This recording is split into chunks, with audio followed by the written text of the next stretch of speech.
So here's an example of how a completely frivolous lawsuit from anybody can put your cash and assets at immediate risk. Luckily, this is a client of mine.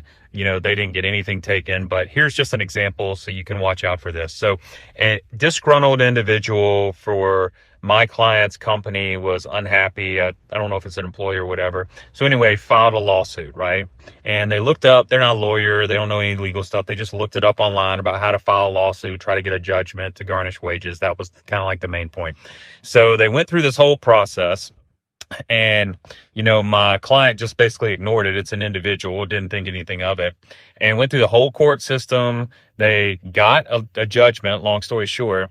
And this individual tried to garnish wages at his main bank account. But here was the thing. The response was to that individual, the bank in question was responding to the judgment saying that that person does not have a bank account here, there's no assets here, and nothing under that name is at this bank, and basically shut it down, right?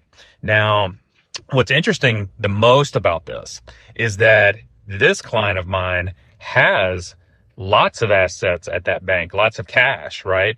They're just in LLCs that he doesn't own. His Wyoming holding company owns it. And therefore, in order to get to that, you have to specifically find that company first, and you have to name it, and you have to refile that in the courts for them to search and give good cause. So it's a whole thing, right? So just think about it. Had he had not been protected and running through, everything through his LLCs, having a personal use LLC, no nameless bank account, had he had been visible, this person would have been able to garnish wages, a regular individual, right, that just got mad and did a little research, would have been able to freeze his bank account and take that out of his bank account on a legal basis and didn't know anything. So just imagine what somebody who knows what they're doing could do to you and your life at this time if that were to happen. Now, this technically, had he had not been a client of mine, this could have blown up his life had he had a personal bank account, but there was no ownership established, right? Which is really, really great. That's the most powerful part about